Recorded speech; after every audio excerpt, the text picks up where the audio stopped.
ॐ नमो नारायणाय। ॐ नमो नारायणाय। ॐ नमो Namaskaram. Today I am going to chant Canto 26 of Narayaniam, The Liberation of the Elephant King. Indradyumnaः पाण्ड्यखण्डादिराजा स्तभद्भक्तात्मा चन्दनाद्रौ कदाचित् त्वत्सेवायां मग्नधीरालुलोके नैवागत्सत्यं प्राप्तमातिथ्य कामम्. Thy great devotee Indradyumna, the king of the Pandya land, was once engaged in thy worship at the Malaya mountain. While so engaged, the sage Agastya approached him, expecting the hospitality due to a guest, but the king did not even look at him, as his mind was fully absorbed in thy worship. कुम्भोदभूतिः संवृतक्रोधभारः स्तब्धात्मा त्वं हस्तिभूयं भजेति शप्त्वा तैनं प्रत्यगासोऽपि लेभे हस्तीन्द्रत्वं त्वस्मृति व्यक्तिधन्यम्.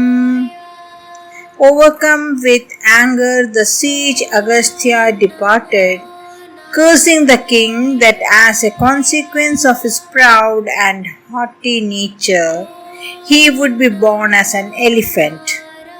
The king accordingly got the body of a lordly elephant, blessed with a clear memory of thee. दुग्धाम्भोदेर्मध्यभाजी त्रिकूटे क्रीडनशैले यूतपोऽयं वशाभिः सर्वान् जन्तूनत्यवर्तिष्ठशक्त्या त्वद्भक्तानां पुत्र नोत्कर्षलाभः. In the midst of the milky ocean there was a great mountain called Trikuta, on which he, Indradyumna, turned elephant, sported with female elephants, excelling all other creatures in physical strength. Greatness indeed is the inheritance of thy devotees, wherever they might find themselves.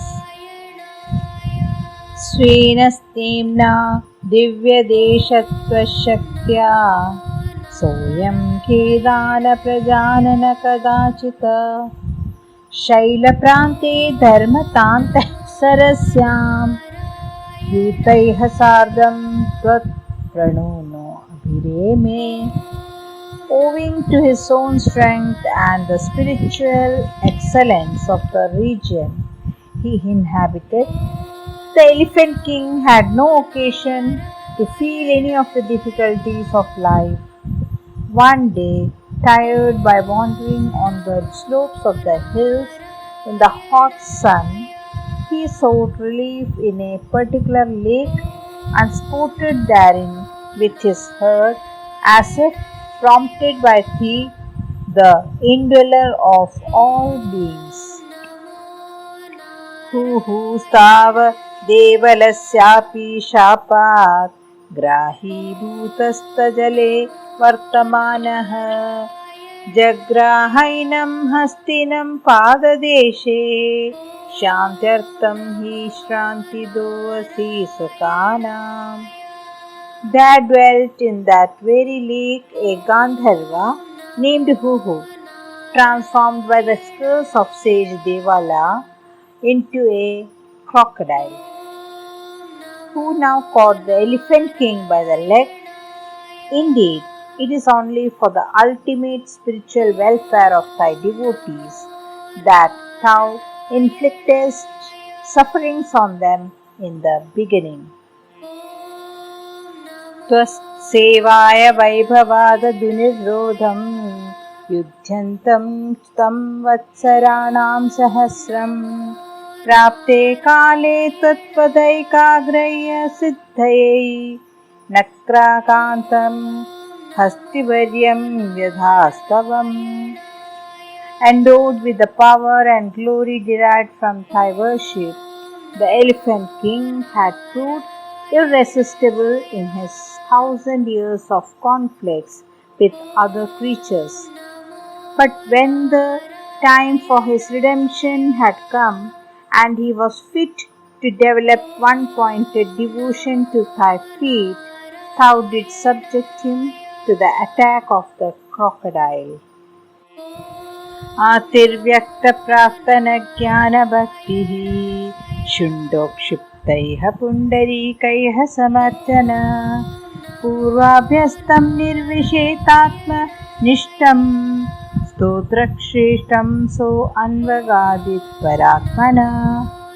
O Supreme Being, with his inherent devotion and knowledge unfolded now through the stress of suffering, he began to offer thee worship with white lotus flowers plucked with his trunk, and also to give utterance to a great hymn relating to the attributeless Atman, which had been the object of his communion in the past.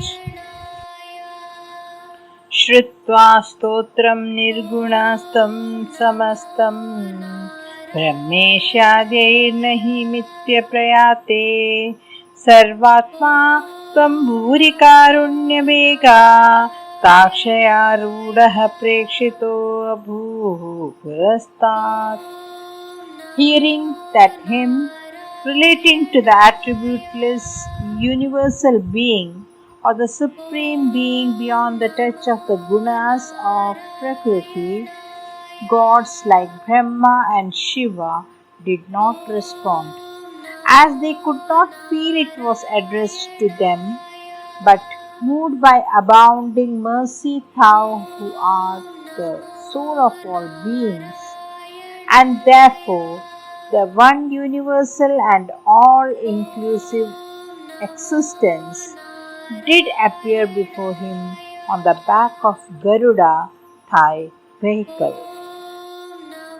हस्तीन्द्रं तं हस्तपदमेन धृत्वा चक्रेण त्वं नक्रवर्यं व्यधारिः गन्धर्वे अस्मिन् मुक्तशापे सहस्ती त्वत्सारूप्यं प्राप्य देदीप्यते स्म.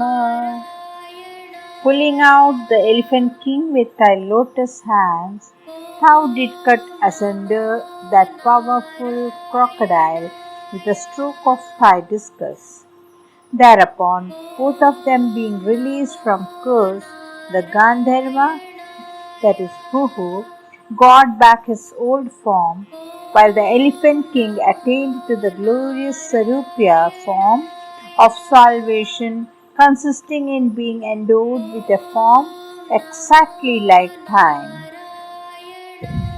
एतद्वृतं त्वां च मां च प्रगेयो गायेस्तोषं भूयसे श्रेयसे स्यात् इत्युक्तवैनं तेन सादं गतस्तवं दीष्णयं विष्णो पाहि वातालयेश. He who praises me and you adorn with the recital of these incidents will attain to liberation. O Vishnu, O Lord of Guruvayur, thou who didst say like this and depart to thy abode of Vaikuntha along with the liberated king, may thou be pleased to offer protection to me. So the Canto 26 is completed. I'll be back with Canto 27 the coming week. Till then, Namaskaram, Hari Om Tat Sat.